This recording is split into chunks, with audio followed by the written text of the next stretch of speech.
Ladies and gentlemen, please take your seat. The show is about to start.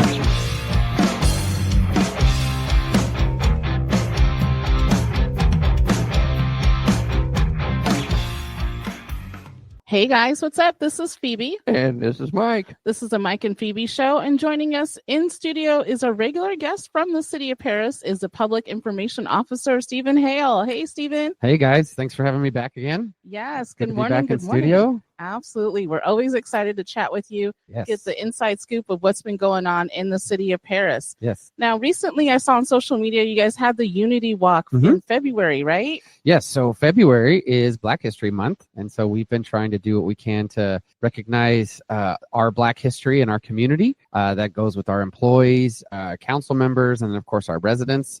And so we had a Unity Walk. Actually, it was in honor of African American heritage, promoting unity, where Mayor Michael Vargas and Mayor Pro Tem David Starr Rabb and Councilmember Corona, they participated in this event. They joined residents in a Unity Walk where they marched throughout the city in a symbol of solidarity, and strength. There was a lot of people that carried banners and signs representing Black history.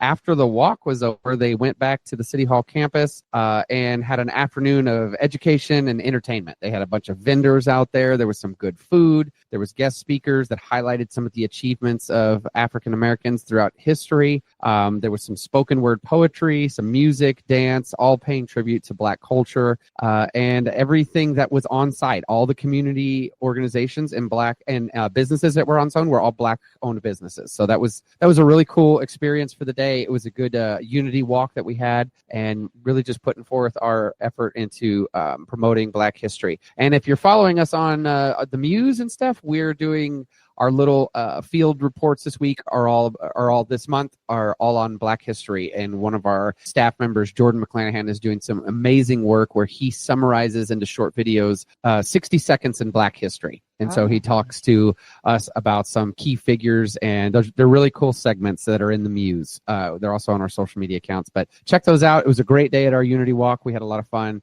and I want to say thanks to everybody that helped make that a successful event. Yeah, we're sorry we couldn't make it to the Unity Walk and for that event, but from the pictures and stuff, it's always a beautiful event to celebrate cool. Black history. Sure is. Super cool. And I do enjoy the little segments that Jordan puts out too on social media. He does some good ones. Give him kudos on that. Yes, indeed. He does a fantastic job. Yeah, he does. We're going to try and have to steal him over to our media department. Oh, right. Yeah, there you go. Yeah. Very, very cool. And upcoming is the health fair in April. Let's chat about that. The health fair. So we're a little early on this right now. It's only, we're at the end of February, so it's still a ways away. But we are already looking for vendors, and we're putting out our initial save the dates here. The health fair this year is on Saturday, April 5th from 8:30 in the morning to 12:30. Now, of course, everybody always asks, are we doing the color run again? Yes, the color fun run is happening in the morning, so we're getting stuff in place for that. The health fair is a great event where you can enjoy free health screenings. There's lots of prizes, entertainment. We have a kids corner, and of course the ever so popular color fun run. We are currently taking vendor registrations on our Civic Rec portal of our website. So if you're interested in being a vendor for the health fair, you would like to have a booth or like to get set up for that, please go visit our website, cityofperris.org, find our Civic Rec portal, and you can submit your vendor information. Spots are filling up fast, so get in there as quick as you can and stick close to our social media channels. We'll have more information on the health fair. That's, again, on Saturday, April the 5th from 8:30 to 12:30. Nice. I always look forward to that one. I know. That's one of our big ones. Yeah. We have a couple of those throughout the year. Rods and Rails is another one. Of course, our tree lighting ceremony. But our health fair is like our big spring event. So everybody come out and hang out at the health fair on April the 5th. Yes, that's always a good event to attend, get lots of resources and talk to community members. And get healthy. Get healthy. Yes, that's right. Do that walk that's there right. as well. And let's talk about Senator Cervantes. Yes, so we have a new senator. We welcomed in Senator Sabrina Cervantes of California's 31st Senate District. That's our district here in Perris. And this past Friday, she came out to Perris City Hall She had a team with her, and they were on a pretty tight schedule, but she got to come to Perris and see our staff, drive around the city, look at some sites, look at some projects. And she had a great conversation with Team Perris. I believe our city manager was there, assistant city manager, some department heads. We were able to present to her some new projects that have just completed, and then some that are in the pipeline. And we were able to talk to her about some funding that we might need. Hopefully she goes and advocates for us in the California state budget, and we can get some support out of that. So it was a great kind of first introductory meet and greet to her and everything that we need here in Perris. We always appreciate our state senators, our state assembly members, our county supervisors, everybody that goes and represents Perris, at the California State Senate up in Sacramento, and then of course in Washington D.C. as well. So we're excited to have her join our 31st Senate district, and we had a good conversation with her where we were able to pitch some stuff, and so we're looking forward to hearing back some great things. So again, thank you to Senator Sabrina Cervantes for coming to Perris and welcoming and being a part of our community, and we were happy to welcome you for that. Good. Yeah, fantastic. Yep. It's always encouraging to see the senators come to our local city here and get the firsthand feel of what we need and what's in the projects, what's coming up. So it's very encouraging to see that. That's important too, Phoebe, because it's one thing, all the cities, right? They're all advocating for more funding. They're all advocating for more stuff. It's easy to just look at them on a spreadsheet and be like, oh, Perris down there, they want to build a park. But when you actually come down and you have a senator that takes time to come down, look at your parks, look at your community, meet the people, meet the representatives, meet the staff. It helps to put a kind of a face to a name, so to speak, and get a stronger push for hopefully some of those budget requests. So we're incredibly grateful that her and her team came down and just met with us for a couple hours and got to see some good stuff. Very, very nice. And talking about events that just happened, I saw the Mocha with Mayor yesterday. We were busy working, but we missed that event. That was you guys. I wanted to go to that, but we were too busy. It was. You missed a good one though. He came over to Starbucks. We were at Starbucks over on 1688 Perris Boulevard. In Perris, that's right up off the Nuevo exit, kind of where they're putting the new the Raising Cane's across from Chick-fil-A. And the mayor, of course, came out. He had a good time. He dressed in his little Starbucks barista outfit. He made a few drinks. He tried to upcharge me a little bit, I think. So he had everything in place for my Starbucks order. But he got back behind the counter, made a few drinks, took a few orders. And then the cool part was he just kind of came and sat around and talked with people. It was very impromptu, very informal conversations. Everybody was incredibly respectful. They were incredibly kind. And he just took some time to talk to people and listen to some of their concerns, some of their requests, and about what we could do, how we can be better here in Perris. I was impressed by his candor and his vulnerability, so to speak, as an elected official. And I respected him for that. But it was a great couple hours where we just got to hang out in Starbucks, I won't say if he made my drink right or wrong on the first try, but it was just a good time, and there was a lot of smiles and laughs to go around. So he's going to try and do some more of these in the coming months. And special thanks to Starbucks, Karina Batista over at Starbucks. She's the general manager. She was so accommodating to us, all of our staff, and helping him. And she helped market this event and get some people out there. So it was just a really fun opportunity. It was good to have one of those days here in Perris. And practice always makes perfect. Practice makes perfect. I don't know how much barista skills are required to be the mayor, but he might need to pick up a tutorial somewhere for that. Do a shift during his lunch. Yeah, maybe pick up a few extra shifts. That's right. He needs an 8-hour crash course. Yeah, exactly. How to work those espresso machines. That's right. Awesome. And let's talk about the International Mother Language Day. I saw pictures from that event as well. Yep. So this is a fairly new event in our city. We've launched. We've kind of really been doing this for about 2 or 3 years now. But February 21st is International Mother Language Day. This is a holiday that originated out of the country of Bangladesh. And we have a very strong Bangladesh community here in Perris that has stepped forward, and they become very involved in our community. We have an International Mother Language Day committee. And, the quick story is in the 1950s, there was a big push to basically remove the Bangladeshi language out of that community. And there was a very sad day where some people lost their lives during their protests to use their mother language day. And as a result of that, it's kind of spawned this day where we wanted to encourage everyone around the world to remember your native tongue and the first language that you have, which that's applicable here in Perris, where we have a lot of people that come from our Latin American countries, Mexico, not just Mexico, but, Guatemala, Venezuela, these Latin American cultures. We also have a strong Asian presence here in Perris, where we have Asian Pacific Islanders from the Philippines. We have a Vietnamese community.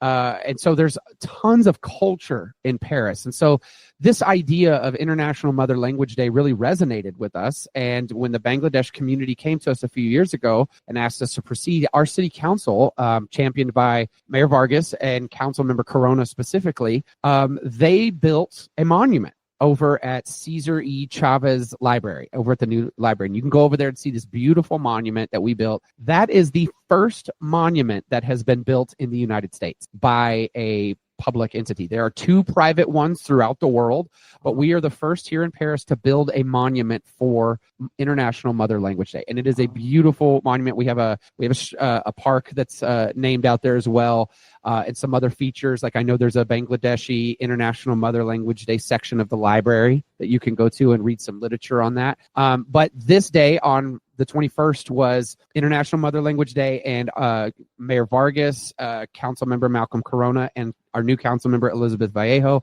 all went to the ceremony. They laid wreaths at the monument in remembrance of those who lost their lives in 1950s. I believe it was 1954, and just celebrated with our Bangladesh community. I got to go. They made food.